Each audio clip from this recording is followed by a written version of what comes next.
Hello everybody, कैसे हैं आप सभी। आप सभी का स्वागत है आपके अपने चैनल राजीव कॉम्पिटिटिव क्लासेस में। आज के इस वीडियो में एक नया लेक्चर स्टार्ट करने वाले हैं जो कि क्लास 10 का हिस्ट्री का सेकंड चैप्टर रहने वाला है, जिसका नाम है आप लोगों का the rise of nationalism in India. सबसे इंपॉर्टेंट चैप्टर आप लोगों का रहने वाला है क्लास 10 से रिलेटेड, और सबसे ज्यादा आप लोगों को यहाँ पे क्वेश्चन पूछे जाते हैं। स्पेशली अगर आप स्कूल के एग्जामिनेशन में अपेयर होगे हाफ ईयरली में, या फिर जो आप लोगों का फर्स्ट सेकंड थर्ड वाइज आप लोगों का टर्म वाइज एग्जामिनेशन होता है, या स्पेशली जहाँ पे आप लोगों का सीबीएसई में बोर्ड में क्वेश्चन पूछा जाता है इस चैप्टर से रिलेटेड। हम स्पेशली बोर्ड के बारे में तैयारी कर रहे हैं, तो बोर्ड को हम देखते हुए चलेंगे और हर एक चीज इसमें कवर करेंगे जहां से आप लोगों का इंपॉर्टेंट टॉपिक आता है। आपको क्या करना है, सीधा सीधा जो मैं बताऊंगा उसको आपको नोट करना होगा। बाकी इसका जो टोटल नोट्स है ये टेलीग्राम चैनल पे लिंक दिया गया है टेलीग्राम का, वहां से जा करके इजिली आप नोट्स को डाउनलोड करके रिमेंबर कर लेना, आप लोग नोट्स बना लेना। लेकिन अभी क्या करना है, अच्छे तरीके से आपको किसी भी चीज में आप इस वीडियो को देख रहे हैं तो अच्छे तरीके से पहले आप लोगों को देखना है, और जो जो इंपॉर्टेंट टॉपिक बताऊंगा उसको नोट करते हुए जाना है, क्योंकि काफी ज्यादा इंपॉर्टेंट है। और आप लोगों को पहला चैप्टर हिस्ट्री का काफी ज्यादा लेंथी लगा, आई नो, बट यहाँ पे आप ज्यादा रिलेट कर पाओगे क्योंकि इसमें आप लोगों को ज्यादा इंडियन नेम देखने को मिलेगा। ठीक है, उसमें हम लोग यूरोपियन नेम देख रहे थे तो आपको ज्यादा कंफ्यूजन हो रहा था, लेकिन इसमें हम लोग ज्यादा इंडियन नेम देखेंगे तो अच्छे तरीके से आप लोगों का जो भी डाउट है वो इजी हो जाएगा। वीडियो को हम लोग शुरू करते हैं। सबसे पहला टॉपिक इसमें आप लोगों का निकल के आता है, ये है the first world war and खिलाफत एंड नॉन कॉपरेशन मूवमेंट। अब सबसे पहले हम इसके बारे में पढ़ते हैं, एनसीईआरटी वाइज पढ़ते चलेंगे। सबसे पहले देखिए क्या हुआ है, 1940 में आप लोगों का वर्ल्ड वॉर शुरू हो जाता है। अब यहाँ से क्वेश्चन पूछा जाता है भाई कि वर्ल्ड वॉर जब स्टार्ट हुआ था तो एलाइड पावर कौन था या सेंट्रल पावर कौन था, यहाँ से क्वेश्चन पूछे जाते हैं। तो अगर वर्सेस पूछा जाए तो एलाइड पावर आप लोगों का रशिया था, ब्रिटेन था, अमेरिका था और जापान था। और अगर हम सेंट्रल पावर में देखें तो आप लोगों का ऑस्ट्रो हंगरियन था, उसके बाद जर्मनी था और ऑटोमन एम्पायर था। अब इसमें हम लोग देखते हैं, सबसे पहला टॉपिक एनसीईआरटी में हमको यही बताता है कि पहले फर्स्ट वर्ल्ड वॉर होता है, उसमें ये आप लोगों का 1940s में होता है। इसमें आप लोगों का एलाइड पावर और सेंट्रल पावर होते हैं। अब इसी में आप लोगों का एक कंट्री आता है जिसका नाम होता है ऑटोमन एम्पायर। ये क्या करता है, इस युद्ध में हार जाता है, जिसके कारण से आगे चल के खिलाफत मूवमेंट हमको देखने को मिलता है, क्योंकि ऑटोमन एम्पायर का जो किंग होता है उसको सभी लोग जो भी वर्ल्ड में मुस्लिम्स थे उनको अपना खलीफा मानते थे, जिसके कारण से इंडिया पे भी असर पड़ा। अब इंडिया पे क्यों असर पड़ा भाई, इंडिया के जो मुस्लिम थे वो भी खलीफा को खलीफा मानते थे। अब सबसे इंपॉर्टेंट बात निकल के आती है कि वो क्यों मानते थे, हर एक लोग मानते थे इसलिए मानते थे। दूसरी बात कि यहाँ पे इंडियन मुस्लिमों को लगा ऐसा कि भाई ऑटोमन एम्पायर जो है अगर हार गया है तो उसका जो राजा है जिसको सभी लोग खलीफा मानते हैं ऑल ओवर वर्ल्ड का मुस्लिम्स, तो इसको पकड़ लेगा ब्रिटेन। और उस समय इंडिया पे रूल किसका चल रहा था, ब्रिटेन का। इसलिए यहाँ पे आप लोगों का खिलाफत मूवमेंट शुरू किया जाता है इंडिया लेवल पे। अब यहीं पे गांधी जी को एक सॉल्यूशन मिलता है कि जो भी आप लोगों का हिंदुइज्म है या मुस्लिम्स है उन दोनों को यहाँ पे एक साथ लाएंगे और दोनों लोगों को एक जगह ला करके आइडिया डेवलप करेंगे सत्याग्रह का। उसके बाद फिर सत्याग्रह मूवमेंट को लॉन्च करेंगे ताकि आसानी तरीके से नॉन कॉपरेशन मूवमेंट हमारा चलेगा और अच्छे तरीके से इंडिपेंडेंस की ओर अग्रसर होंगे। आई बात समझ में। इसलिए आप लोगों का यहाँ पे खिलाफत इशू जो होता है उस पे आप लोगों का यहाँ पे मुसलमानों और हिंदुओं में भाईचारा बनता है, एक तरह से दोनों एक साथ आते हैं, लेकिन आगे चल के दोनों में टकराव भी होता है। हर एक चीज क्लियर करेंगे कि भाई कहां से एग्जामिनेशन में क्वेश्चन पूछे जाते हैं स्पेशली। ये वर्ल्ड वॉर में आप लोगों को समझ में आ गया है। उसके बाद फिर हम लोग यहाँ पे देखते हैं impact of the first world war on India. अब सबसे पहले फर्स्ट वर्ल्ड वॉर का इम्पैक्ट क्या होगा इंडिया पे। आप बोलिएगा कि भाई इम्पैक्ट क्या होना है वर्ल्ड वॉर इंडिया पे। अब इंडिया में इसका क्या लेना देना है, लेना देना है क्योंकि उस समय इंडिया पे 1940s के दशक में किसका गवर्नमेंट चल रहा था, ब्रिटिश का। इसलिए ब्रिटिश वालों भी वर्ल्ड वॉर में इन्वॉल्व थे, जो कि जीत गए थे एलाइड पावर से। एलाइड पावर में वो थे, सेंट्रल पावर से जीत गए थे। इसी कारण से इम्पैक्ट ये पड़ता है कि जब वो लोग जीते थे ब्रिटिश आर्मी, तो यहाँ पे क्या करते हैं, वो इंक्रीज कर देते हैं डिफेंस एक्सपेंडिचर को ब्रिटिश आर्मी। ठीक है, काफी ज्यादा वो फेस करते हैं चैलेंज को, क्योंकि भाई आप खुद सोचिए अगर वॉर होगा तो काफी ज्यादा आप लोगों का फाइनेंशियल कंडीशन होगा कि नहीं, काफी ज्यादा आप लोगों का पैसा खपत होगा कि नहीं। इसीलिए ब्रिटिश वाले जो लोग थे यहाँ पे क्यों आए थे, पैसा लूटने के लिए, तो ज्यादा इंक्रीज कर देता है टैक्स, जिसके कारण से काफी सारे जो आम जनता होते हैं वो भूखे प्यासे मरने लगते हैं, क्योंकि काफी ज्यादा टैक्स इंक्रीज कर दिया गया। वर्ल्ड वॉर फर्स्ट हुआ तो उसमें पैसा आप लोगों का इंक्रीज कर दिया गया, यहीं से वसूलने लगे थे अंग्रेज लोग। उसके बाद फिर देखते हैं हम लोग की कस्टम ड्यूटीज भी लगा दिया जाता है और इंट्रोडक्शन करता है इनकम टैक्स इन इंडिया। सबसे पहले इसी समय इनकम टैक्स का इंट्रोडक्शन होता है, किसको, सभी इंडियंस को, किसके द्वारा, ब्रिटिश के द्वारा। उसके बाद फिर देखते हैं कि प्राइस जो होता है गुड का वो डबल कर देता है 1913 से 1918 के बीच में, जब वर्ल्ड वॉर होता है तो। और उसके बाद फिर ये जो आप लोगों का वर्ल्ड वॉर 1 होता है उसमें क्या किया जाता है, फोर्स रिक्वायरमेंट करने लगता है आर्मी, फोर्स रिक्वायरमेंट करने लगता है आर्मी। कौन करवाने लगता है, तो ब्रिटिश, क्योंकि काफी सारे जो अंग्रेज लोग होते हैं वो मारे जाते हैं, जिसके कारण से जो इंडिया के पीपल थे उनको यहाँ पे कन्विंस करके पकड़ पकड़ के ब्रिटिश आर्मी में भर्ती करा करके वॉर लड़ाने के लिए जाता है। इसी समय आप लोगों का महात्मा गांधी के द्वारा क्या किया गया था, मतलब उनको कन्विंस करते हैं जो भी होते हैं यहाँ पे अंग्रेज, और उसके बाद फिर वो क्या करते हैं कि यहाँ पे सभी को रिक्रूट करते हैं, एक तरह से कन्विंस करते हैं। उनको अच्छा अपॉर्चुनिटी लगता है कि भाई अगर सबको करते हैं तो ये हमारी बात मानेंगे। तो उसी समय काफी सारे जो इंडियन थे उनको भर्ती करने वाला सार्जेंट भी कहते हैं। अब उसके बाद फिर आगे देखते हैं कि यहाँ पे आप लोगों का शॉर्टेज देखने को मिलता है फूड में, और मैनी पीपल डाइड, काफी सारे पीपल जो होते हैं वो मर जाते हैं, क्योंकि उस समय आप लोगों का इन्फ्लुएंजा एपिडेमिस फैल जाता है। अब इसमें आप लोगों का ये जो इन्फ्लुएंजा एपिडेमिस फैलता है, इसमें 1921 में ये फैलता है, इसमें अप्रोक्स 30 मिलियन पीपल जो होते हैं वो डाई कर जाते हैं, और यहाँ पे एपिडर्मिस के चलते ये मरते हैं। ठीक है, कितना, 13 मिलियन पीपल, याद रखिएगा। और ये सभी इंडियन थे, क्योंकि उस समय इंक्रीज कर दिया टैक्स को, अच्छे तरीके से खाना नहीं मिलने लगा, अच्छे तरीके से सभी लोगों को यहाँ पे पानी नहीं मिला, अच्छे तरीके से नमक पे भी वहां पे रेसिस्टेंस लगा के रखा गया था इन लोगों के द्वारा, काफी सारा अत्याचार किया गया। एक ही फोकस था यार कि ज्यादा से ज्यादा प्रॉफिट यहाँ पे लूट के जाना है और वहां ब्रिटेन में थमाना है। अब यहाँ पे हम लोग आगे बढ़ते हैं। आगे हम लोगों को देखने को मिलता है सबसे पहला टॉपिक, इसमें हम लोग पढ़ते हैं दी आइडिया ऑफ सत्याग्रह। अब यहाँ पे आइडिया कैसे डेवलप होता है सत्याग्रह का, तो सबसे पहले ये पूरा हमारा इंडिया है। ठीक है, इंडिया जो है, इधर वाला जो पाकिस्तान था ये हमारा ही था, ये पूरा आप लोगों का हमारा ही सेक्टर में आता था। ठीक है, लेकिन बाद में यहाँ से आप लोगों का ये कट के अलग हो गया, इसमें पढ़ेंगे कि क्यों हुआ, कैसे हुआ। सबसे पहले आइडिया ऑफ सेक्टर देखेंगे। सबसे पहले जनवरी 1950 में गांधी जो है रिटर्न होते हैं इंडिया फ्रॉम सत्याग्रह। सबसे पहले 1950 में गांधी जी रिटर्न होते हैं इंडिया फ्रॉम सत्याग्रह। ठीक है, साउथ अफ्रीका से इंडिया आते हैं। उसके बाद फिर ये क्या करते हैं, अलग अलग जगह पे जा करके, अलग अलग इंडिया के अलग अलग भाग में जा करके यहाँ पे क्या करते हैं, सभी लोगों को यहाँ पे इंस्पायर्ड करते हैं। जैसे कि कई सारे जो लोग होते हैं वो फेसिंग करते हैं चैलेंजेस। इससे पहले महात्मा गांधी साउथ अफ्रीका में रहते हैं, वहां पे वो रहते हैं, और जो आप लोगों का ब्लैक वाला जो सिचुएशन वहां होता है केस, उसमें कुछ लड़ाई लड़ते हैं। ठीक है, क्योंकि यहाँ से एक कोई व्यक्ति था गुजरात का जो कि उनको भेजता है साउथ अफ्रीका अपना केस लड़ने के लिए, लेकिन वहां जब वो जाते हैं तो वहां पे कुछ इशू हो जाता है ब्लैक और व्हाइट के मामले में, जिसके कारण से वहां पे वो रह करके यूनाइटेड करते हैं पीपल्स को, और उसके बाद फिर वहां पे क्या करते हैं, रेवोल्यूशन करते हैं, जिसके बिहाफ पे जब वो इंडिया आते हैं तो वहां इंडिया आने के बाद इनको काफी ज्यादा रिस्पेक्ट मिलता है।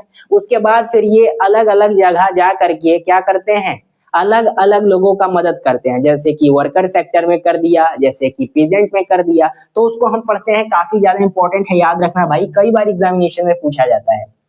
सबसे पहले ये यहाँ पे बिहार जाते हैं। बिहार क्यों जाते हैं, ये आप लोगों का इंस्पायर्ड होते हैं पीजेंट से, स्ट्रगल करते हैं वो किसके अगेंस्ट, ऑपरेसिव होता है इंडिगो प्लांटेशन सिस्टम। अब यहाँ पे इंडिगो प्लांट सिस्टम क्या होता है, इंडिगो प्लांट सिस्टम आप लोगों का क्या होता है, इंडिगो प्लांटेशन सिस्टम में आप लोगों का ये होता है कि कई सारे ऐसे बिहार में चंपारण डिस्ट्रिक्ट के फार्मर्स होते हैं जिनके जो आप लोगों का जमीन होता है, उस जमीन पे जो अंग्रेज होते थे उसमें ब्रिटिश, वो जबरन आकर के क्या करते थे, नील की खेती करवाते थे।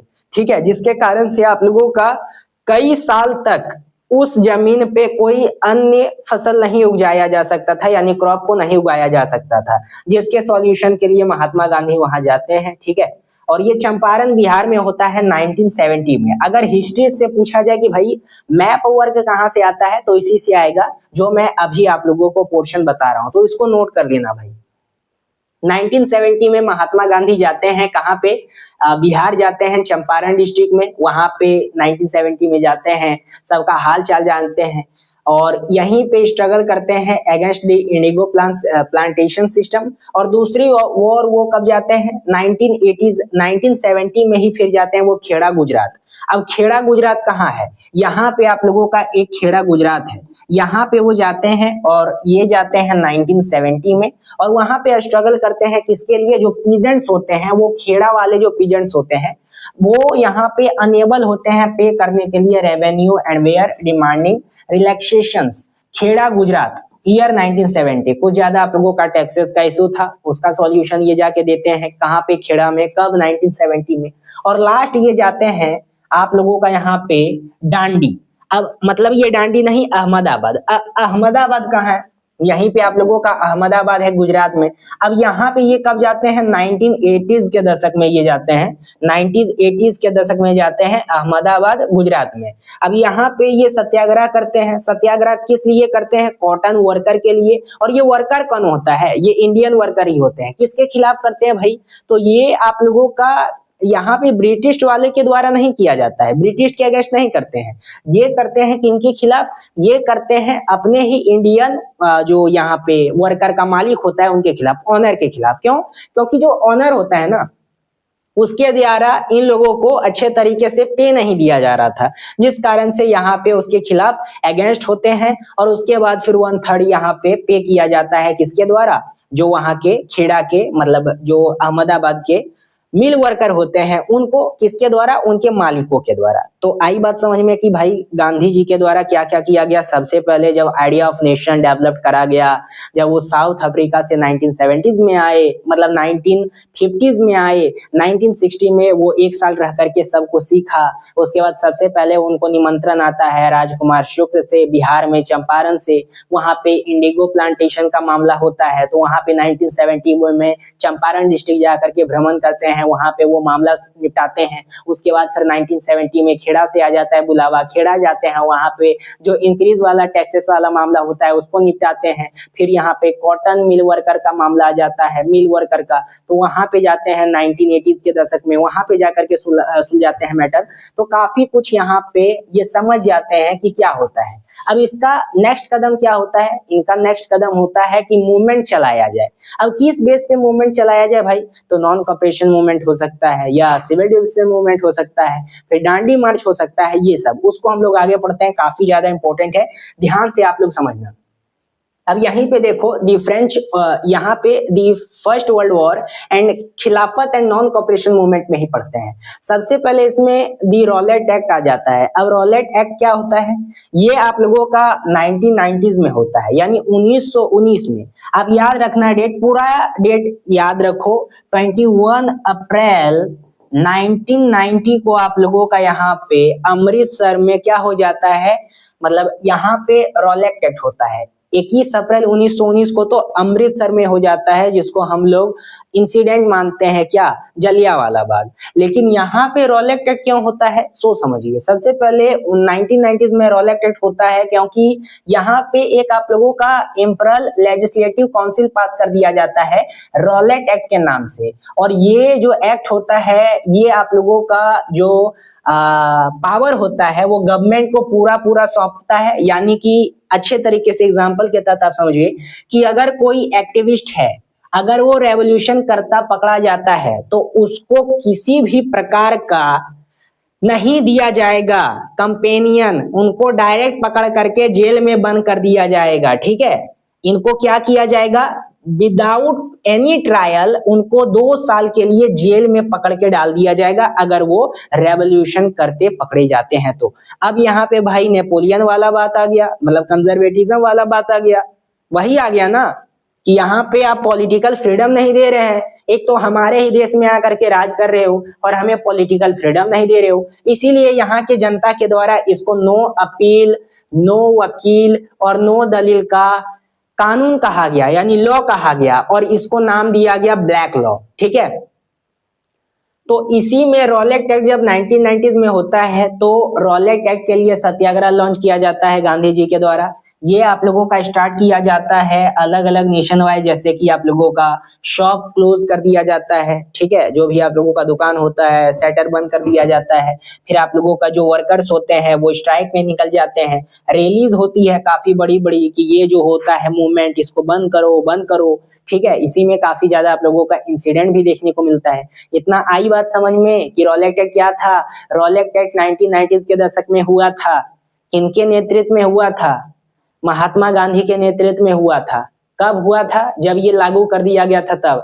ब्रिटिश आर्मी वाले जो थे, ब्रिटिश गवर्नर जो थे, वो यहाँ के पीपल्स जो रेवोल्यूशन करते थे उनको यहाँ पे बंद कर दिया था उनका पॉलिटिकल फ्रीडम। यानी कि अगर कोई रेवोल्यूशन करता हुआ पकड़ा जाता है तो बिना किसी ट्रायल के उनको 2 साल का जेल कर दिया जाता। इसीलिए यहाँ के व्यक्तियों के द्वारा नो अपील, नो वकील, नो दलील का कानून कहा गया और इसको ब्लैक लॉ कहा गया 90s के दशक में, जिसके कारण से काफी ज्यादा रेवोल्यूशन हुआ। अब आगे बढ़ते हैं क्या हुआ है आप लोगों का। के बाद फिर आप लोगों का क्या होता है, अब यहाँ पे आप लोगों का 10 अप्रैल 1990s में आता है कि यहाँ पे काफी मोस्ट इंपॉर्टेंट लीडर जैसे कि जो लोकल लीडर होते हैं उसको अरेस्ट कर लिया जाता है। उसके बाद गांधी जी को भी यहाँ पे आप लोगों का स्टॉप कर दिया जाता है कि वो दिल्ली नहीं जा सकते हैं। साथ ही साथ आप लोगों का 10 अप्रैल में काफी कुछ आप लोगों का घटना घटता है।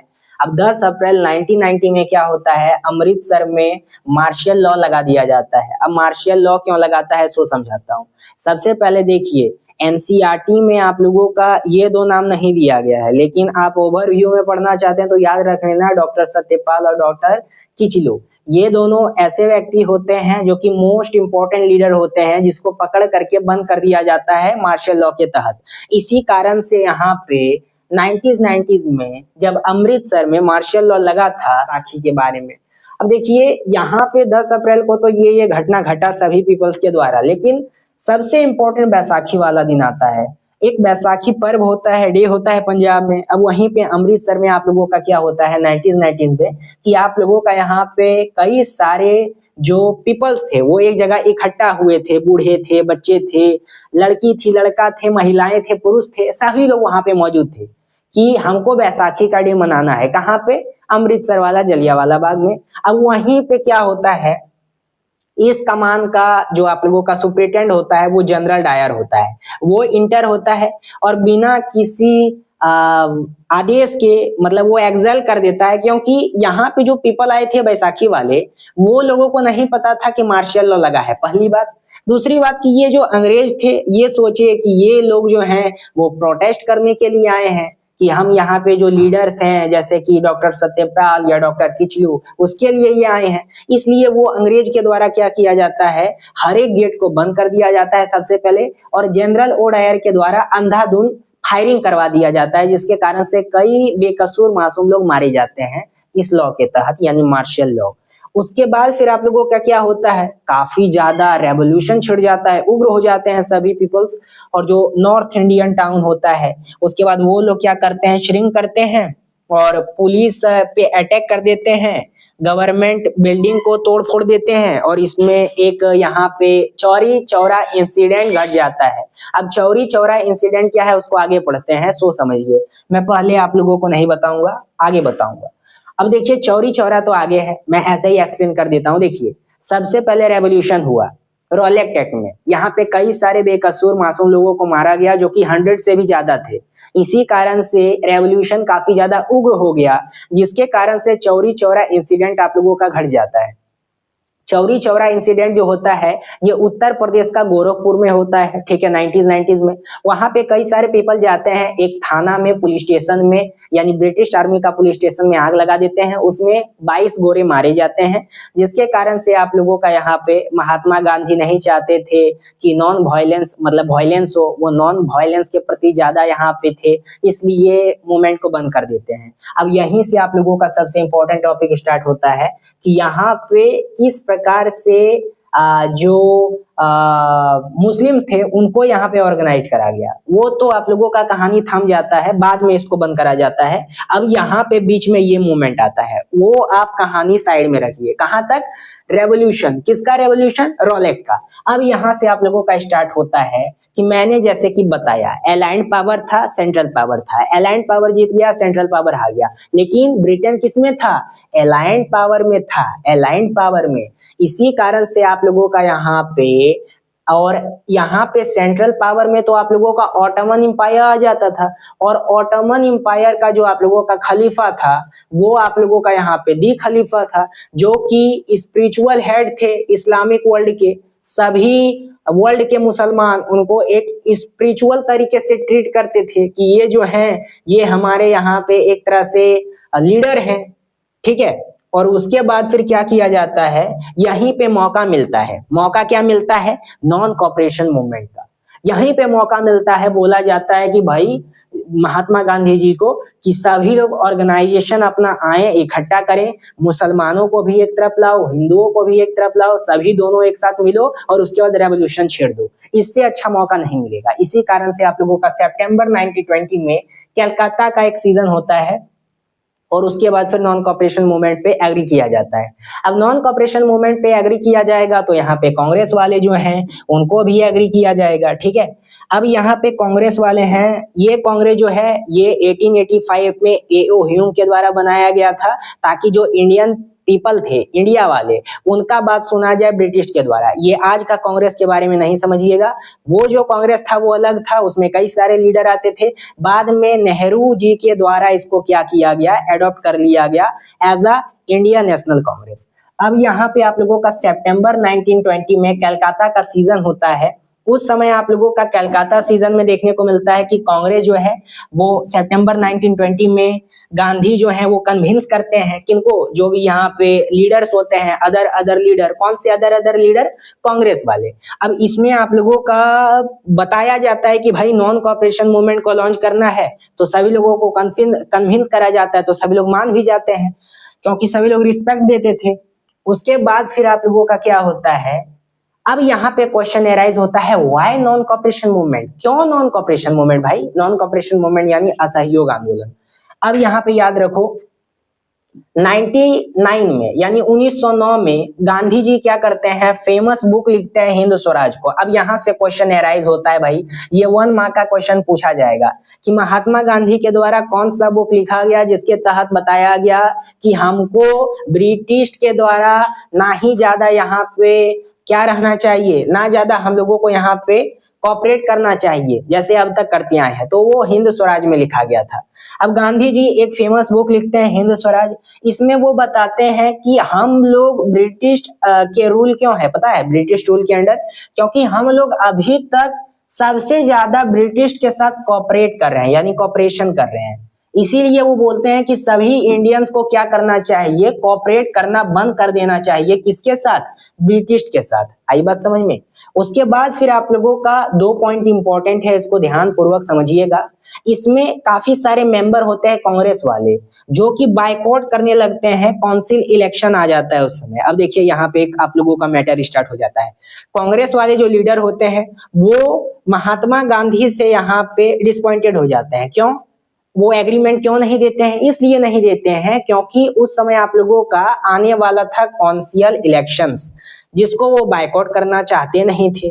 इसी कारण से शेड्यूल हो जाता है नवंबर 1920 में, और उसके बाद फिर आप लोगों का वो चाहते हैं कि जब नवंबर 1920 में ये आप लोगों का इलेक्शन होगा, जब कौंसिल इलेक्शन, तो हमारे पास कुछ पावर आएगा जीतने के बाद, और हम इसको मिस नहीं करना चाहते हैं कि रेवोल्यूशन करके। फिर आप लोगों का क्या होता है, मूवमेंट जो होता है वो लीड होता है और पॉपुलर वायलेंस आप लोगों का देखने को मिलता है, लेकिन फिर बात मान जाते हैं सभी लोग।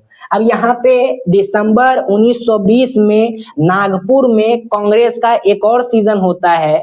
अब इसमें फाइनल महात्मा गांधी सभी को कन्विंस करते हैं, अदर यहाँ पे जो कांग्रेस के लीडर होते हैं, कि भाई सभी लोग मान लो, अच्छा अपॉर्चुनिटी है, हिंदू भी आ रहा है, मुस्लिम भी आ रहा है, अच्छे तरीके से रेवोल्यूशन कर सकते हैं अगेंस्ट द ब्रिटिश गवर्नमेंट। तो यहाँ पे जो नागपुर सेशन 1920 में किया जाता है, नागपुर कहाँ है? महाराष्ट्र में, याद रखना, मैप वर्क में पूछा जाता है एग्जामिनेशन में। तो यहाँ से बोला जाता है कि ठीक है भाई, हम लोग यहाँ पे पूरा एग्री करते हैं, सपोर्ट करते हैं। उसके बाद फिर आप लोगों का स्टार्ट होता है गवर्नमेंट वाला फॉर्म। अब यहाँ पे क्या होता है सो समझिए, जब आप लोगों का यहाँ पे नॉन कॉपरेशन मूवमेंट लॉन्च किया जाता है, व्हाई नॉन कॉपरेशन मूवमेंट, सब कुछ लिख के आना एग्जामिनेशन में। तो यहाँ से आप लोग बताइएगा कि सबसे पहले सरेंडर होता है क्या? गवर्नमेंट अवॉर्डेड को। उसके बाद फिर बायकॉट होता है ब्रिटिश गवर्नमेंट सर्विस, यानी बायकॉट किया जाने लगता है हर एक पीपल के द्वारा, क्योंकि ये पूरा इंडिया लेवल पे फैला दिया गया। सबसे पहले जो सिविल सर्विस में थे उसको बायकॉट कर दिए, जो आर्मी थे, ब्रिटिश आर्मी, उनको बायकॉट कर दिए, पुलिस वाले बायकॉट कर दिए, कोर्ट वाले बायकॉट कर दिए, लेजिस्लेटिव काउंसिल में जो थे उनको बायकॉट कर दिए, स्कूल में बायकॉट कर दिए, फॉरेन गुड बायकॉट कर दिए। और उसके बाद फिर केस क्या हुआ, गवर्नमेंट जो है वो यूज करने लगे civil disobedient movement campaign would be launch, यानी कि फिर आप लोगों का क्या हुआ, यहाँ पे आगे चल के सिविल डिसोबीडिएंट मूवमेंट को लॉन्च करने वाली आवश्यकता आ गई, ठीक है।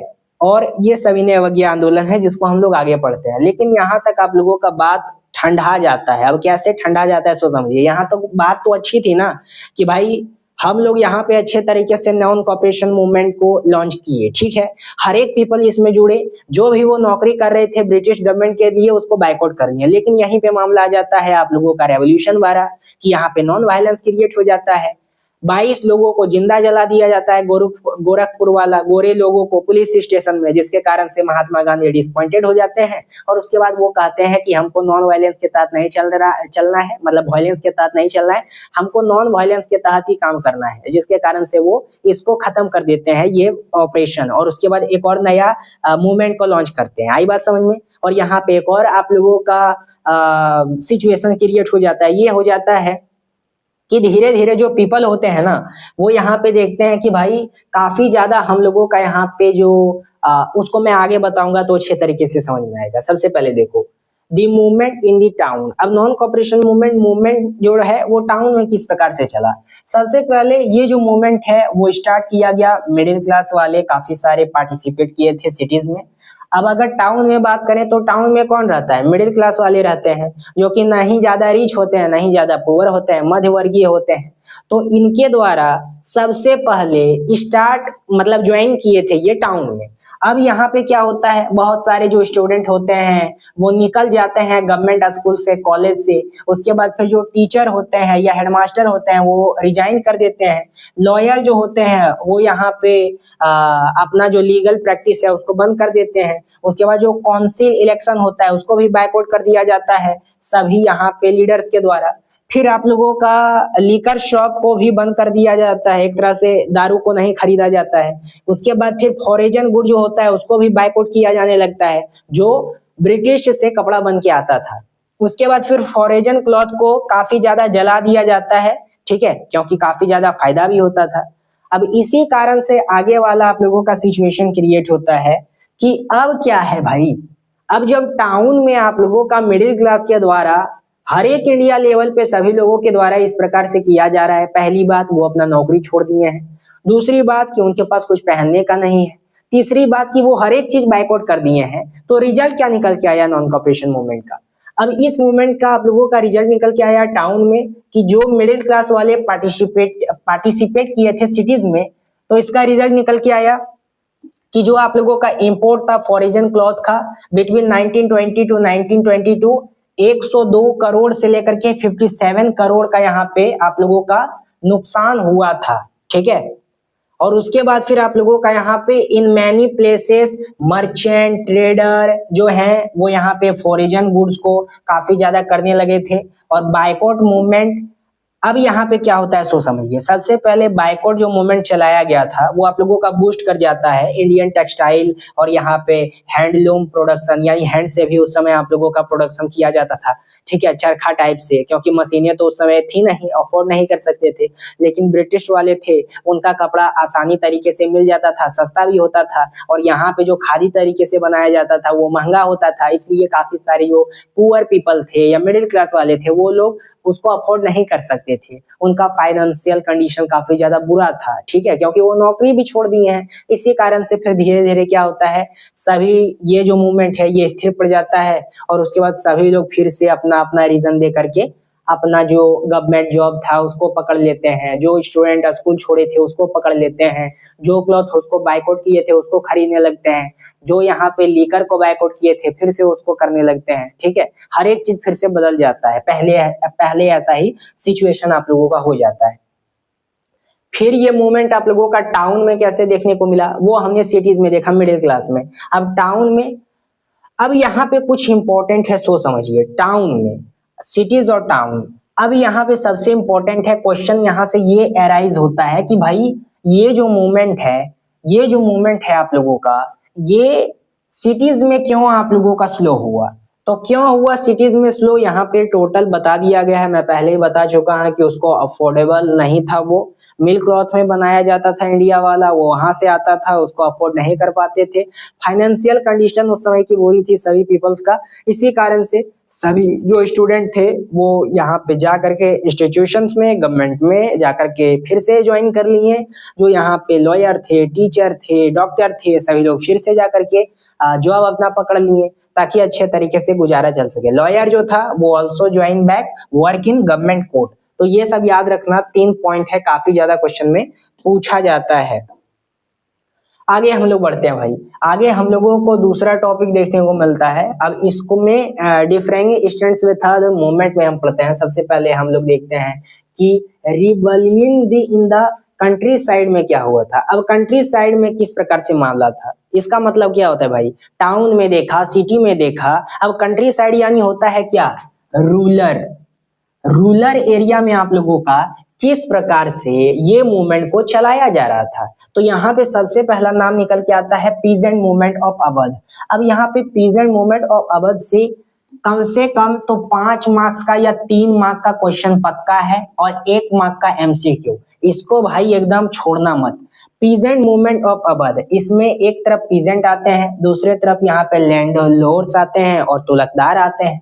अब यहाँ पे क्या होता है, इनके द्वारा, पीजेंट्स के द्वारा रिड्यूक्शन ऑफ रेवेन्यू बोला जाता है, एक मांग किया जाता है कि भाई रिडक्शन किया जाए रेवेन्यू का, और ये जो बेगर वाला है उसको अवोल्यूशन चाहते थे और सोशल बैकवर्ड चाहते थे लैंडलॉर्ड्स का। अब यहाँ पे जो लैंडलॉर्ड्स थे ये क्या करना चाहते थे, चार्ज करते थे हाई रेंट और फोर्स करते थे बेगर के लिए, और ये इसके अगेंस्ट पे थे क्योंकि ये काफी ज्यादा अल्ट्रा रिच वाले व्यक्ति थे उस समय के। पे बाबा रामचंद्रा आते हैं। बाबा रामचंद्रा कौन होते हैं, एक सन्यासी होते हैं अवध के। ये क्या होते हैं, फौजी होते हैं, जो कि यहाँ पे आप लोगों का एक सन्यासी भी होते हैं, फौजी भी होते हैं। फिर आप लोगों का पीजेंट मूवमेंट अवध में इनका काफी ज्यादा महत्व होता है। अब इनके द्वारा क्या किया जाता है, बाबा रामचंद्रा के द्वारा, सो समझिए ये तो पहले सन्यासी हैं। अब अगर हम स्पेशली इनके बारे में बात करें तो ये एक सन्यासी भी हैं। अब इनके द्वारा एक सॉल्यूशन दिया जाता है कि लैंडलॉर्ड जो है या तुलकदार जो है वो पीजेंट जो है इनके साथ काफी ज्यादा प्रॉब्लम क्रिएट करता है ये सभी, क्योंकि ये अल्ट्रा रिच है और वो काफी ज्यादा पुअर है सोसाइटी के भाई। तो इसी कारण से बाबा रामचंद्र के द्वारा क्या किया जाता है, अब जो रिच वाला व्यक्ति है ये तो अपना कपड़ा नहीं धोएगा, ये अपना कपड़ा को इस्त्री नहीं करेगा, ये अपना जूता को पॉलिश नहीं करेगा, इसलिए ये सॉल्यूशन लाते हैं कि आप लोग क्या कीजिए, पीजेंट आप लोग नाई धोबी का एक आप लोग यहाँ पे बैंसन्स लाइए, नाई धोबी का टाइप का एक आप लोगों का जुगाड़ बनाइए, जिसके तहत जो आप लोगों का लैंडलॉर्ड है या तुलकदार है उसको आप बेसिक सर्विस नहीं प्रोवाइड करेंगे, जैसे कि आप उनके बाल नहीं काटेंगे, आप उनके क्लॉथ को यहाँ पे नहीं खींचेंगे, उनके जूते को नहीं पॉलिश करेंगे, काफी सारा जो इनका बेसिक सर्विस होता है उसी को बंद कर दो, जिसके कारण से ये इनका जो है अकल ठिकाने आया। और उसके बाद जो अत्याचार किया जा रहा था पीजेंट के बीच में, उनको ये यहाँ पे क्या करते हैं, सभी को बायकॉट करते हैं। तिलकदार और लैंडलॉर्ड, इसमें सबसे इंपॉर्टेंट भागीदारी किसका, आप लोगों का बाबा रामचंद्र। अब आगे हम लोग बढ़ते हैं। आगे हम लोगों को देखने के होता है आप लोगों का अवध किसान सभा। अवध किसान सभा अक्टूबर 1920 में किया गया था। ये बाबा रामचंद्र के द्वारा और जवाहरलाल नेहरू के द्वारा किया गया था। अब यहाँ पे पीजेंट मूवमेंट ऑफ अवध देखते हैं। अब इसमें देखिए क्या हुआ है। अब यहाँ पे आप लोगों का ये ग्रेजुअली क्या होने लगता है, वायलेंट क्रिएट होने लगता है। वायलेंट क्या हुआ, वायलेंट इसलिए हुआ कि यहाँ पे जो लोकल लीडर थे ना, इनके द्वारा कन्विंस किया गया, सभी पीपल्स के द्वारा, जो पुअर पीपल थे, अनपढ़ पीपल थे, उनको उनको कन्विंस किया जाता है कि भाई देखो, गांधी जी ने वहां से ऑर्डर दिया है कि जो भी आप लोगों का है सबको क्या करो, यहाँ पे ले लो, ठीक है, जो भी आप लोगों का बाजार में है उसको ले लो। और इन्हीं लोगों के द्वारा वायलेंस क्रिएट कर दिया जाता है। तो पीजेंट जो है वो ज्यादा एजुकेटेड नहीं है, समझ नहीं पाते हैं, तो सभी टूट पड़ते हैं कि भाई ऐसा कहा गया है हमारे लीडर के द्वारा, कुछ भी नहीं होगा। तो काफी ज्यादा वायलेंस क्रिएट कर दिया जाता है। हर एक जगह जाते हैं, जला देते हैं सभी चीजों को, फिर यहाँ पे लूट लेते हैं, बाजार में जाकर के ग्रेन जो होता है उसको लूट लेते हैं। काफी ज्यादा यहाँ पे वायलेंस क्रिएट हो जाता है। किसके द्वारा, लोकल लीडर के द्वारा कन्विंस कर दिया जाता है पीजेंट वाले को कि यहाँ पे महात्मा गांधी के द्वारा ऐसे ऐसे कहा गया है, आप लोग जाकर के लूट लीजिए, ठीक है। गलत सिचुएशन ये क्रिएट करता है, जिसके कारण से अच्छे तरीके से जो अवध किसान सभा वाले सभी लोग थे वो वायलेंट कर देते हैं। अब उसके बाद हम आगे क्या पढ़ते हैं, आगे पढ़ते हैं यहाँ पे ट्राइबल वाले लोगों को, यानी कि ट्राइबल जो पीपल थे उनका रिप्रेजेंटेशन किस प्रकार था मूवमेंट में। सबसे पहले जो ट्राइबल वाले थे ना, यहाँ पे वो फॉरेस्ट लॉ से परेशान थे। जैसे कि ब्रिटिश वाले जब इंडिया आए तो ब्रिटिश वालों के द्वारा पूरा भारत में सबसे ज्यादा रिसोर्सेज था भाई, पूरा इंडिया जो था, इसीलिए इसको सोने का चिड़िया कहा जाता था। अब एंशियंट में जो लूट नहीं पाया, मिडाइवल आया तो उसमें लूट के गया, अब यहाँ पे मॉडर्न आया तो उसमें ये सब लूट के गया। लेकिन आप लोगों का आज जो रिसोर्सेज थोड़ा बहुत बचा हुआ है, इससे भी कई गुना ज्यादा रिसोर्सेज था, जिसको जो ब्रिटिश वाले थे ये लोग आए थे यहाँ पे और खूब ज्यादा एक्सप्लॉयटेशन किए थे यहाँ के रिसोर्सेज को। 54 ट्रिलियन आप लोगों का था जो कि इंडिया से लूट के वहां पे ले गया था। अगर यहाँ पे आज रहता तो काफी ज्यादा हमारा देश डेवलप कर जाता। अब सबसे पहले इन्हीं लोगों के द्वारा रिसोर्सेस को काफी ज्यादा एक्सप्लॉयटेशन किया गया। अब जो ट्राइबल पीपल होते हैं वो तो हमेशा फॉरेस्ट में रहते हैं, तो फॉरेस्ट में उनका घर ही है, लेकिन इन लोगों के द्वारा क्या किया जाता है, बंद कर दिया जाता है कि आप लोग नहीं आ सकते हैं लकड़ी के लेने के लिए, फ्यूल के लेने के लिए, अपना जीवन यापन लाइवहुड नहीं चला सकते हैं। तो इसी कारण से जो आप लोगों का हिमालयन मिल्स वाले थे, यानी वुडन हिल्स वाले थे, आंध्र प्रदेश वाले, ये लोग यहाँ पे क्या करते हैं, रेवोल्यूशन कर देते हैं। अब रेवोल्यूशन क्या करते हैं, जो ब्रिटिश वाले थे वो प्रिवेंट करते थे ट्राइबल से, क्या, फॉरेस्ट को करते थे।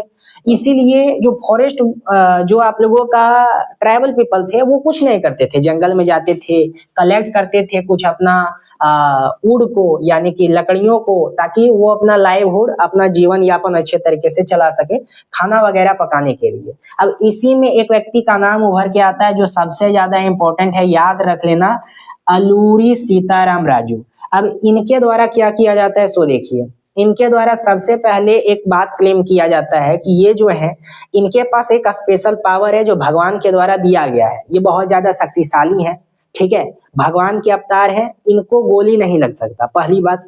दूसरी बात, इनके द्वारा ये कहा जाता है कि ये गांधी को अपना रिस्पेक्टेबल ह्यूमन मानते थे, काफी ज्यादा उनके विचार से सहमत थे। लेकिन इनका एक ये भी विचार था कि इनका ये सोच था कि यहाँ पे आजादी जो है ना, इंडिपेंडेंस, वो लड़ के लिया जा सकता है, ना कि अच्छे तरीके से समझा बुझा के, यानी कि नॉन वायलेंस करना ही होगा, वायलेंस से काम नहीं चलेगा, ठीक है। उसके बाद फिर काफी ज्यादा आप लोगों का टाइम बीतता है, फिर इनको अरेस्ट कर लिया जाता है और उसके बाद फिर इनको मार दिया जाता है ड्यूरिंग दी नॉन वायलेंस।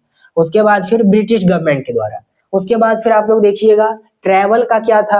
अब ट्रैवल का रोल इसमें क्या था, सो देखिए, ट्रैवल वाले जो थे इसमें तो हम लोग यही पढ़े हैं। हाँ, ट्रैवल वाले के द्वारा जब आप लोगों का यहाँ पे अलूरी सीताराम राजू आते हैं तो इनको जब यहाँ पे नॉन वायलेंस ये किए थे तब इनको आगे चल के मार दिए थे।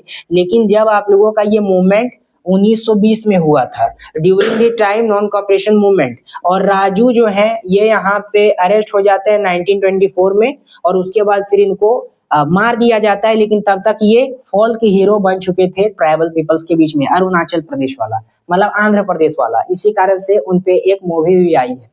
अब यहाँ पे आप लोगों का आगे आता है Swaraj plantation, plantation on work Assam. अब आसाम में क्या घटना होता है मूवमेंट के बीच में, आप देखिए इस मूवमेंट में क्या होता है कि कई सारे स्वराज वाले पीजेंट्स आते हैं, मतलब जो वर्कर आते हैं, ये लोग क्या करते हैं वहां पे अपना ब्रिटिश वाला जो आप लोगों का प्लांटेशन है उसमें काम करते थे। यहीं पे आप लोगों का क्या होता है कि 1859 के दौरान आप लोगों का प्लांटेशन वर्कर जो है इनको एक एक्ट बनाया गया था, इसका नाम दिया गया था इनलैंड इमिग्रेशन एक्ट 1859। इसके तहत ब्रिटिश के द्वारा बोला जाता था कि आप लोग क्या कर सकते हैं, आप लोग अच्छे तरीके से प्लांटेशन कीजिए लेकिन उसके बाहर आप नहीं जा सकते हैं, बिना बताए हुए जा ही नहीं सकते हैं। इसी कारण से जब इनको पता चला कि महात्मा गांधी के द्वारा नॉन कॉपरेशन मूवमेंट लॉन्च करा गया है, उसके बाद फिर ये लोग क्या करते हैं, खुश हो जाते हैं कि भाई अब आजाद हो गया है देश हम लोगों का, अब हम लोगों को जाना चाहिए, अब ये ब्रिटिश लोग रूल नहीं है, अब हम लोग आजाद हो गए हैं, आराम से चलते हैं। लेकिन जब ये बाहर जाते हैं आराम से खुशहाल तरीके से, तभी इनको ब्रिटिश आर्मी के द्वारा पकड़ लिया जाता है और खूब मारा जाता है बेरहमी से। यही होता है स्वराज प्लांटेशन इन आसाम। जहां पे हमने स्टोरी को एंड किया था अब यहाँ से स्टार्ट होता है। अब यहाँ पे आप लोगों का चौरी चौरा इंसिडेंट होता है। यहाँ पे पुलिस स्टेशन होता है जो कि गोरखपुर में होता है, जो कि उत्तर प्रदेश में है। एक पीसफुल आप लोगों का डिमोन्स्ट्रेशन होता है जिसके बीच में वायलेंस क्रिएट हो जाता है और पुलिस स्टेशन में घुस करके 22 गोरे लोगों को मार दिया जाता है, जिंदा जला दिया जाता है ड्यूरिंग दी आप लोगों का यहाँ पे 1990s में जो आप लोगों का मैसाकर हुआ था, किसका, जलियांवाला बाग का। अब इसी बीच में दो पीपल्स आते हैं, दो लीडर आते हैं, एक मोतीलाल नेहरू और एक CR दास। इनके द्वारा कहा जाता है कि भाई अब हम लोग क्या करेंगे, स्वराज पार्टी को क्या करेंगे, स्वराज पार्टी को यहाँ पे हम लोग करेंगे स्टैब्लिश्ड। 1 जनवरी 1922 को स्वराज पार्टी को स्टैब्लिश करा जाता है। अब यहाँ पे ये जो पार्टी है इसका मेन ऑब्जेक्टिव ये होता है कि यहाँ पे रिटर्न किया जाए काउंसिल पॉलिटिक्स को। काउंसिल पॉलिटिक्स यानी क्या होता है, जो आप लोगों का पॉलिटिक्स इलेक्ट किया गया था उस समय, जिसको बाइकआउट किया गया था नॉन कॉपरेशन ड्यूरिंग के दौरान, नॉन कॉपरेशन मूवमेंट के दौरान, तो उसी को CR दास और मोतीलाल नेहरू के द्वारा कहा जाता है कि इसको बाइकआउट करना चाहते हैं। लेकिन यहाँ पे जो यंग लीडर थे यानी कि जवाहरलाल नेहरू, इनके द्वारा कहा जाता है कि भाई ऐसे काम नहीं चलेगा, अभी हम यहाँ पे पार्टिसिपेट नहीं कर सकते हैं, अभी ये सब मत कीजिए। ये जो जवाहरलाल नेहरू है ये उस समय यंग लीडर थे और इनके पिताजी थे मोतीलाल नेहरू, यानी कि पिता के ही अगेंस्ट ये चल गए थे उस समय। देखते हैं टूवर्ड सिविल डिसओबीडिएंट मूवमेंट। अब यहाँ पे क्या होता है भाई, अब इसमें आप लोगों का इंडियन पॉलिटिक्स में जो है ना ये 2 फैक्टर शेप लेता है। सबसे पहले क्या होता है, ग्रेट इकोनॉमिक डिप्रेशन देखने को मिलता है। ये 1929 में स्टार्ट होता है। एग्रीकल्चर जो प्राइसेस होता है ये काफी ज्यादा फेल हो जाता है, एग्रीकल्चर गुड जो है या फिर एक्सपोर्ट जो है वो डिक्लाइन हो जाता है। पीजेंट जो है वो स्ट्रगल काफी ज्यादा करते हैं, रेवेन्यू वो काफी ज्यादा पे करते हैं। उसके बाद ग्रेट इकोनॉमिक डिप्रेशन देखने को मिलता है, ये स्टार्ट होता है 1929 में। भाई एग्रीकल्चर के बारे में ये सब हमने देख लिया है, ठीक है। फिर यहाँ पे आप लोगों का सबसे इंपॉर्टेंट है, यहाँ पे साइमन कमीशन का एंट्री होता है। अब साइमन कमीशन कौन है, साइमन कमीशन में 7 अंग्रेज को भारत भेजा गया था।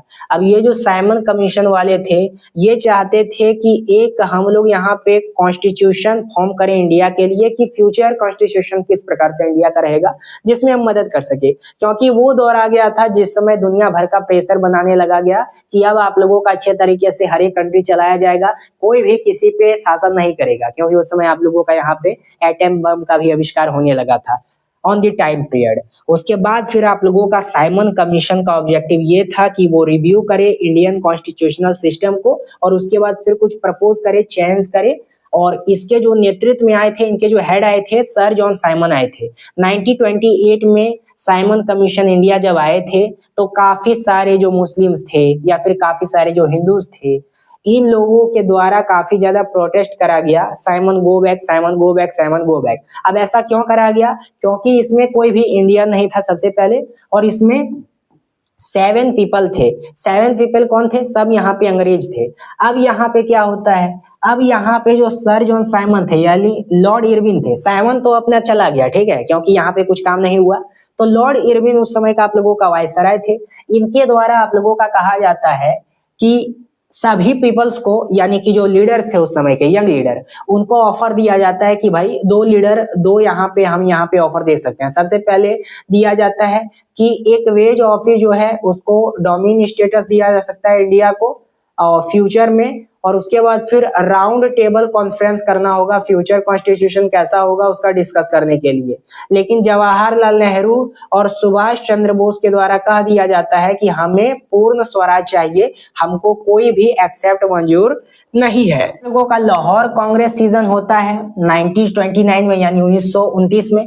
अब यहाँ पे पूर्ण स्वराज आप लोगों का होता है। सबसे पहले जनवरी 26, 1930 was declared Independence Day with a plagued for the complete independence, but it derived little attention। अब सबसे पहले देखिए, जवाहरलाल नेहरू के द्वारा उस समय कह दिया गया था पूर्ण स्वराज के तहत कि हम आने वाले 26 जनवरी 1930 को क्या करेंगे, एक यहाँ पे इंडिपेंडेंट डे मनाएंगे, ठीक है।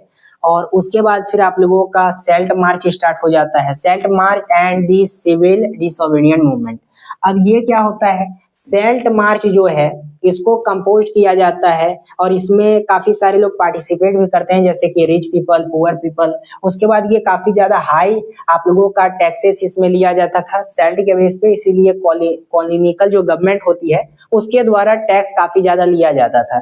उसके बाद फिर जो गवर्नमेंट होती थी वो आप लोगों का यहाँ पे मोनोपोली देती थी, प्रोडक्शन काफी ज्यादा हाई रखती थी, जिसके कारण से काफी ज्यादा जो पुअर पीपल थे, रिच पीपल थे, उनको चैलेंज फेस करना होता था। एक तो भाई इंक्रीज टैक्सेस है, और अगर कहीं पे भी अगर खाना बनाए तो नमक की परेशानी, बिना नमक का खाना नहीं बनता भाई, काफी ज्यादा दुख था। इसीलिए 31 जनवरी 1930 को गांधी जी के द्वारा क्या किया जाता है, आप लोगों का 11 डिमांड लिखा जाता है लॉर्ड इरविन को कि ये डिमांड हमका मानो। और उसके बाद फिर एक और डिमांड रखा जाता है कि सेल्ट मार्च में, मतलब जो आप लोगों का सेल्ट वाला जो सिचुएशन क्रिएट होता है उसका जो टैक्सेस है उसको खत्म किया जाए।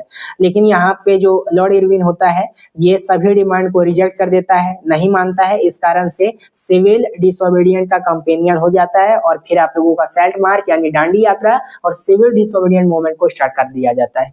आगे हम लोग देखते हैं। आगे आप लोगों का 12 मार्च 1930 को यहाँ पे साबरमती आश्रम से आप लोगों का यहाँ पे दांडी जाया जाता है। ये 240 मील्स का दूरी आप लोगों का तय होता है यहाँ से।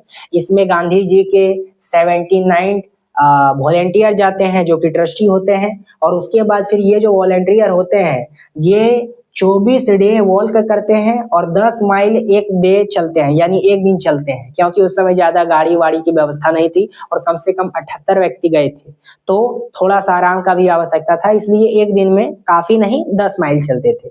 उसके बाद फिर 6 अप्रैल को ये क्या करते हैं, दांडी पहुंच जाते हैं। और उसके बाद फिर जो लॉ लगा होता है उसको तोड़ करके गांधी जी वहां पे इलीगल तरीके से क्या करते हैं, सेल्ट को फॉर्म करते हैं यानी बनाते हैं। उसके बाद फिर क्या होता है, सेल्ट मार्च में और सिविल डिसोबीडिएंट मूवमेंट में 1000 across the country salt law को तोड़ दिया जाता है। फॉरेजन क्लॉज जो होता है उसको बायकॉट कर दिया जाता है। पीजेंट जो होते हैं वो रिफ्यूज हो जाते हैं रेवेन्यू और टैक्सेस से। फिर ट्राइबल पीपल जो होता है वो वायलेंट कर देते हैं फॉरेस्ट लॉ के खिलाफ। तो ये सभी आप लोगों का घटना घटता है। के बीच में आप लोगों का क्या होता है, the salt march and the civil disobedient movement जो है वो स्टार्ट करा जाता है। इसमें आप लोगों का कॉनिकल गवर्नमेंट होते हैं जो कि अरेस्ट हो जाते हैं कांग्रेस लीडर्स। उसके बाद स्पीकिंग वायलेंट, उसके बाद फिर आप लोगों का सेवरल आप लोगों का प्लेसेस देखने को मिलता है कि कई सारे जो कॉनिकल गवर्नमेंट वाले जो होते हैं वो अरेस्ट कर लेते हैं कांग्रेस लीडर को। और अप्रैल 1930 में अब्दुल गफर खान जो होते हैं उसको भी अरेस्ट कर लिया जाता है, ठीक है, किसके द्वारा, आप लोगों का यहाँ पे कॉलोनियल गवर्नमेंट के द्वारा। और महात्मा गांधी जो होते हैं ये 1 मंथ लेटर आप लोगों का यहाँ पे आते हैं। उसके बाद फिर आप लोगों का मीटिंग वगैरह होता है, उसको आगे हम लोग पढ़ते हैं। अब देखिए क्या होता है भाई, अब आप लोगों का आता है मार्च 1931। मार्च 1931 में गांधी इरविन पैक्ट होता है, कई बार एग्जामिनेशन में पूछा होता है, याद रखना।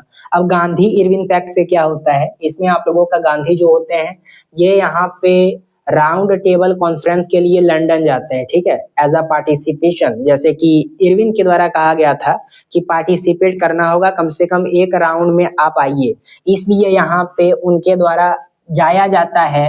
कहाँ पे, राउंड टेबल कॉन्फ्रेंस में लंदन में। और उसके बाद फिर गवर्नमेंट जो होता है वो एग्री होते हैं उसके बाद रिलीज करते हैं पॉलिटिकल पर्सन को। अब यहाँ पे सबसे इम्पोर्टेंट है ना, देखिए सबसे इम्पोर्टेंट आप लोगों का क्या है सो समझिए। सबसे इम्पोर्टेंट यहाँ पे क्या है कि यहाँ पे जब महात्मा गांधी जी के द्वारा गया था कहाँ पे, गांधी इरविन पैक्ट के पास, तो इरविन को बोला कि भाई आप क्या करो, मैं यहाँ पे राउंड कॉन्फ्रेंस के लिए लंदन जाऊंगा, ठीक है, लेकिन आपके द्वारा ये करना होगा कि मेरा जो पॉलिटिकल पार्टी वाला लीडर है यानी कांग्रेस वाला, जैसे कि जो इम्पोर्टेंट लीडर आते हैं जैसे गफूर खान या फिर कोई भी, तो उन लोगों को जो अरेस्ट कर लिया गया उसको छोड़ना होगा। तो ये मान जाते हैं। उसके बाद फिर ये लंदन जाते हैं, कहाँ पे, राउंड कॉन्फ्रेंस टेबल के लिए, फिर ये पार्टिसिपेट करते हैं।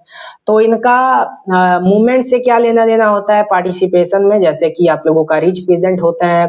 उसके बाद फिर देखिए अब यहाँ पे जब उधर से लौट के आते हैं तो ये काफी ज्यादा डिसअपॉइंटेड हो जाते हैं क्योंकि इनका बात को नहीं सुना जाता है राउंड कॉन्फ्रेंस टेबल में, मतलब round conference table in the London.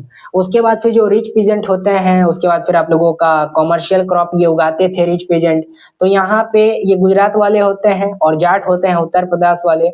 यहाँ पे पाटीदारस जो होते हैं वो गुजरात के होते हैं, जाट जो होते हैं वो आप लोगों का उत्तर प्रदेश के होते हैं। इन लोगों के द्वारा थिंक किया जाता है कि उधर जिस प्रकार से हमने पार्टिसिपेशन किया था तो कुछ भी हमारा मुद्दा नहीं निकल के आया, उस प्रकार से इस मूवमेंट में भी पार्टिसिपेट हमें नहीं करना है।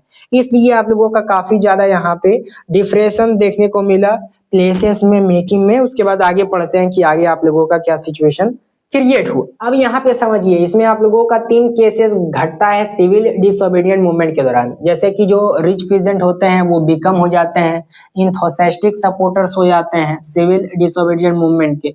इनके द्वारा कहा जा रहा था कि लोअर द रेवेन्यू। उसके बाद फिर they were disappointed when the movement ended in 1931 और विदाउट रिलीजिंग रेवेन्यू रेट्स, यानी कि ये जो आप लोगों का पुअर पीपल थे, ठीक है, इन लोगों के द्वारा चलाया जा रहा था कि भाई कम से कम रेवेन्यू का रेट कम कर दिया जाए तो हम लोगों का अच्छा तरीका से चलाया जाएगा हम लोगों का, इसलिए ये काफी ज्यादा डिसअपॉइंटेड हो जाते हैं। उसके बाद फिर आप लोगों का जो मूवमेंट होता है वो रीलॉन्च किया जाता है 1932 में, और जो आप लोगों का मैनी जो रिफ्यूज होते हैं वो पार्टिसिपेट इसमें करते हैं, लेकिन काफी सारे लोग नहीं करते हैं। आई बात समझ में, क्योंकि उनको पहले यहाँ पे शक हो जाता है कि हमको तो कुछ फायदा ही नहीं हो रहा है। उसके बाद फिर how participants so the movement. अब किस प्रकार से आप लोगों का अलग अलग व्यक्तियों के द्वारा इस मूवमेंट में पार्टिसिपेट करा गया था सो पढ़ते हैं। सबसे पहले पुअर पीजेंट के बारे में देखते हैं। अब सबसे पहले पुअर पीजेंट के बारे में देखते हैं। पुअर पीजेंट जो होते हैं ना, ये आप लोगों का लैंड के लिए और लैंड लोअर्स के लिए यहाँ पे क्या करते हैं, वर्क करते हैं। As the depression, small tenants struggle to pay rent। उसके बाद फिर क्या देखने को मिलता है, रेंट जो होता है ये फॉरगिवन होता है, और यहाँ पे जो कांग्रेस वाले होते हैं वो नहीं चाहते हैं कि हम सपोर्ट करें नो रेंट का। आई बात समझ में? नहीं आई होगी मुझे पता है, फिर से समझाता हूँ।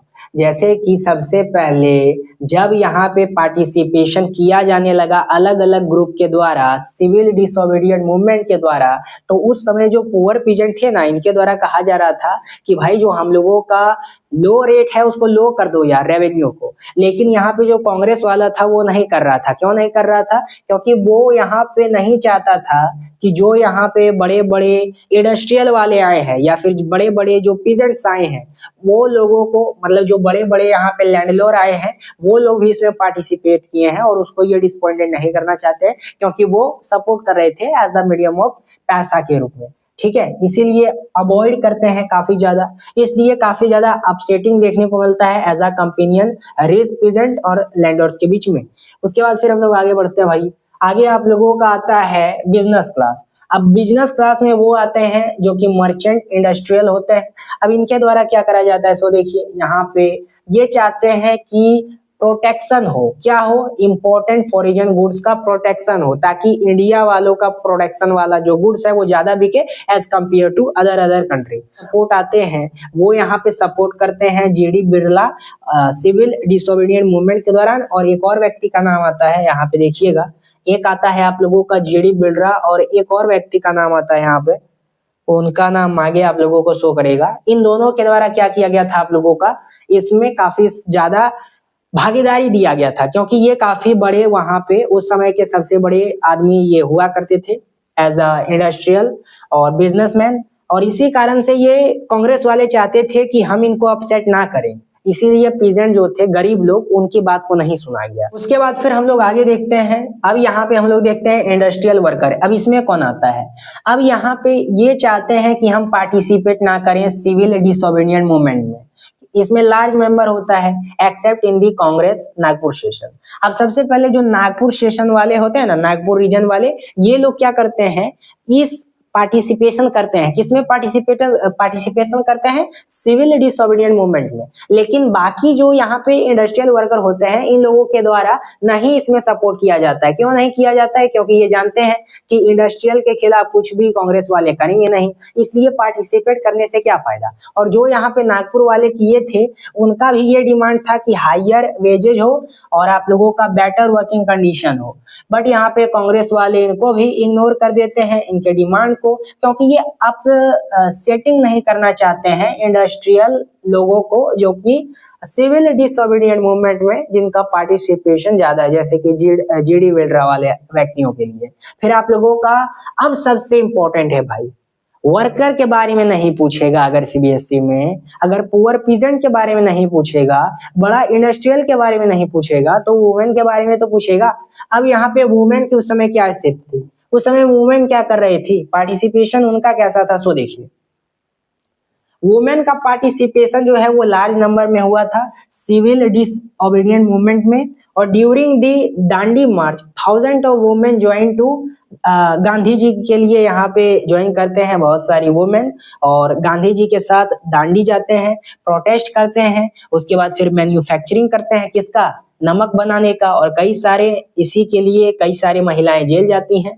और उसके बाद फिर हमें काफी सारा सर्विस भी देखने को मिलता है नेशन के लिए। वुमेन कब से बहुत सारी जो वुमेन है वो ड्यूटी करती हैं, निभाती हैं अपनी। लेकिन जो कांग्रेस वाले लीडर्स होते हैं वो ज्यादा वुमेन को पोजीशन नहीं गिवन करते हैं, या अथॉरिटी या वैल्यू उतना नहीं देते हैं, सिंबॉलिक प्रेशर नहीं उतना देते हैं, बस सिंबॉलिक प्रेशर बनाते हैं भाई, लेकिन उतना ज्यादा यहाँ पे पॉपुलरिटी एक तरह से, या फिर कोई अथॉरिटी हो गया, कोई पोजीशन हो गया, तो कांग्रेस के द्वारा महिलाओं के लिए गिवन नहीं किया जाता है। तो इस प्रकार का कंडीशन हमें देखने को मिलता है कि क्या क्या यहाँ पे चीजें घटती है। यहाँ पे आप लोगों का आता है the limit of civil disobedient movement. अब यहाँ पे क्या आता है कि सभी लोगों के द्वारा आप लोगों का पार्टिसिपेशन किया गया, तो किनके द्वारा पार्टिसिपेशन नहीं किया गया? तो सबसे पहले दलित और दूसरे मुसलमान, इन दोनों के द्वारा आप लोगों का पार्टिसिपेशन नहीं किया गया था सेट मार्च के लिए। अब क्यों नहीं किया गया, क्वेश्चन ये अराइज होता है, क्योंकि ये सोशल ग्रुप वाले यहाँ पे काफी ज्यादा ये यहाँ पे कॉन्सेप्ट जो स्वराज है, कॉन्सेप्ट जो आप लोगों का स्वराज का मीनिंग है, वो इन दोनों को प्रोवाइड नहीं किया जा रहा था, और हमेशा से इनको इग्नोर करके रखा गया सदियों से। लेकिन यहाँ पे महात्मा गांधी जी के द्वारा दलितों के बारे में सोचा गया, और उनके बाद कांग्रेस भी इसको लगातार इग्नोर कर रही थी दलित को, और ये काफी ज्यादा यहाँ पे बैकलैश में थे। उसके बाद फिर कंजर्वेटिव भी थे, और यहाँ पे कांग्रेस वाले इनको इग्नोर कौन करते थे? कांग्रेस क्यों इग्नोर करता था? क्योंकि कांग्रेस में काफी सारे अपर क्लास के कास्ट वाले व्यक्ति आते थे, जो कि हिंदू थे, सनातनी थे, अपर वाले, इसीलिए वो दलित को सपोर्ट नहीं कर रहे थे, जिसके कारण से महात्मा गांधी जी के द्वारा सपोर्ट करा गया दलित को। लेकिन यहाँ पे जो सबसे बड़े नेता उभर के आते हैं दलितों के, वो डॉक्टर BR अम्बेडकर जी। उसके बाद इनके द्वारा कहा गया कि भाई हमको सेपरेट इलेक्टोरेट का मांग हमको चाहिए, सेपरेट इलेक्टोरेट चाहिए, क्योंकि सदियों से दलितों के साथ काफी ज्यादा यहाँ पे सही तरीके से भेदभाव किया गया है, और अभी भी इनको इग्नोर करा गया है। इसीलिए महात्मा गांधी के द्वारा बोला जाता है कि हम ये नहीं एक्सेप्ट कर सकते हैं कि इनको प्रोवाइड कर दें स्पेशल सेपरेट इलेक्टोरेट। उसके बाद फिर यहाँ पे महात्मा गांधी के द्वारा बोला जाता है कि अनटचेबिलिटी जो है वो खत्म कर दिया जाएगा। साथ ही साथ ये अनटचेबिलिटी को चिल्ड्रन ऑफ गॉड नाम देते हैं दलित को। और फिर यहाँ पे doctor BR Ambedkar ji organise करते हैं दलित डिप्रेस्ड क्लास एसोसिएशन 1930 में। काफी ज्यादा इंपॉर्टेंट है भाई, इसको रट लेना। इस बार भी सीबीएसई में क्वेश्चन पूछा गया था कि बताइए डॉक्टर BR अम्बेडकर के द्वारा कौन सा डिप्रेस्ड एसोसिएशन फॉर्म किया गया था? 1930 में किया गया था डिप्रेस्ड क्लास एसोसिएशन। उसके बाद फिर आप लोगों का महात्मा गांधी के द्वारा क्या किया जाता है? गांधी जी के द्वारा फिर आप लोगों का क्या किया जाता है, भूख हड़ताल पे बैठ लिया जाता है, क्योंकि डॉक्टर अंबेडकर जी काफी बड़े नेता थे उस समय के। और उसके बाद फिर यहाँ पे ये नहीं चाहते थे कि भाई सेपरेट इलेक्टोरेट किसी को भी मिले, इसलिए ये अनशन पे बढ़ जाते हैं। बाद में यहाँ पे डॉक्टर अंबेडकर भी आते हैं और उसके बाद फिर इनसे पूना पैक्ट करते हैं सितंबर 1932 में। अब इसमें बोला जाता है कि हम यहाँ पे रिजर्वेशन प्रोवाइड करेंगे जो डिप्रेस क्लास होगा उनको, लेकिन सेपरेट इलेक्टोरेट वाला जो मामला है इसको हम खत्म करना चाहते हैं भाई। तो पूना पैक्ट यहाँ पे साइन होता है। उसके बाद फिर मुसलमान क्या चाहते थे, मुसलमान में ये कंडीशन था कि जो मुस्लिम पॉलिटिकल ऑर्गेनाइजेशन था उनके द्वारा यहाँ पे आप लोगों का क्या किया जा रहा था, सिविल डिसोबीडिएंट मूवमेंट में पार्टिसिपेट नहीं किया जा रहा था। क्यों नहीं किया जा रहा था, क्योंकि जो कांग्रेस लीडर थे ना, ये मुस्लिम को ज्यादा यहाँ पे उतना ज्यादा नहीं दे रहे थे सपोर्ट मुसलमानों को। 1927 का वो दशक था। उसके बाद फिर अगर कांग्रेस के द्वारा ज्यादा यहाँ पे लुक नहीं दिखाया जा रहा था, इसलिए मुसलमानों के जो सबसे बड़े नेता उस समय के थे वो यहाँ पे मोहम्मद अली जिन्ना थे। इनके द्वारा कुछ यहाँ पे मांग रखा गया, किसके द्वारा, कांग्रेस के द्वारा। अब यहाँ पे इनके द्वारा बोला गया कि मुसलमानों के लिए स्पेशली एक सेंट्रल असेंबली प्रपोजल लाया जाए। पहले तो इनके द्वारा डिमांड किया गया कि एक सेपरेट इलेक्टोरेट बनाना चाहिए हम लोगों को, और उसके बाद फिर वो सेंट्रल असेंबली में और यहाँ पे रिप्रेजेंटेशन मुस्लिम मेजोरिटी जैसे कि बंगाल और पंजाब में सेपरेट इलेक्टोरेट देना चाहिए मुसलमानों को स्पेशली। लेकिन यहाँ पे जो कांग्रेस वाले होते हैं उनके द्वारा यहाँ पे जैसे जवाहरलाल या फिर आप लोगों का नेताजी, उनके द्वारा कहा जाता है कि ये हम नहीं मान सकते हैं। फिर भी मोहम्मद अली जिन्ना एग्री हो जाते हैं, ठीक है। बाद में इनके द्वारा आप लोगों का पाकिस्तान को बांटा जाता है। फिर इसी बीच में आप लोगों का एक नेशनलिस्ट होते हैं 1928 में, जिसका नाम होता है एम.आर. जयकर। इनके द्वारा स्ट्रांगली काफी ज्यादा अपोज किया जाता है इस कंप्रोमाइज को, क्या, इलेक्टोरेट का। अब यहाँ पे ये हिंदू महासभा के थे, इनके द्वारा काफी ज्यादा अगेंस्ट ये चले जाते हैं। उसके बाद फिर आप लोगों का स्टार्ट हो जाता है सिविल डिसोबीडिएंट मूवमेंट, और उसमें आप लोगों का काफी ज्यादा स्ट्रगल देखने को मिलता है। ये तो अभी तक चल ही रहता है, लेकिन यही बात है कि सिविल डिसोबीडिएंट मूवमेंट में दलित्स का या फिर जो मुस्लिम्स हैं वो का क्यों हटे रहते हैं, यही इसका कारण है। अब यहाँ से भी कई बार 2-3 मार्क्स का क्वेश्चन पूछ लिया जाता है। इस बार सीबीएसई में 2 मार्क का क्वेश्चन पूछा गया। हाँ, 2 मार्क का क्वेश्चन पूछ लिया जाता है इसमें पूछा जाएगा आप लोगों का कि the sense of collecting billowing के बारे में बताइए, यानी सेंस कैसे डेवलप करा जा सकता है एक नेशन वाइज स्टेट्स में, एक नेशन वाइज कंट्री में अपने पीपल्स के माध्यम से। सबसे पहले क्या होता है, सबसे पहला आप लिखिएगा यूनाइटेड स्ट्रगल।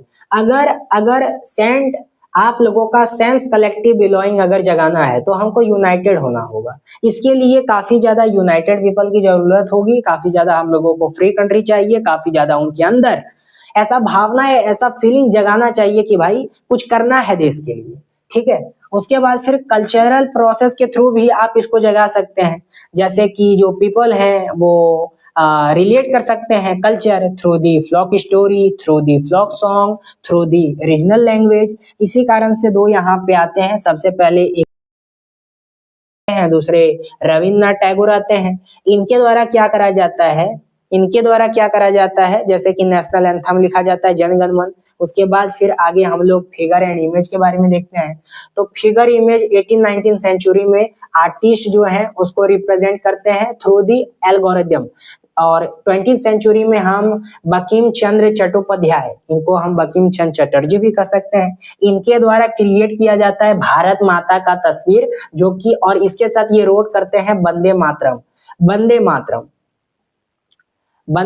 ये रोड करते हैं। और उसके बाद फिर ये जो वंदे मातरम होता है आप लोगों का, ये आप लोगों का नेशनल सॉन्ग है आई थिंक।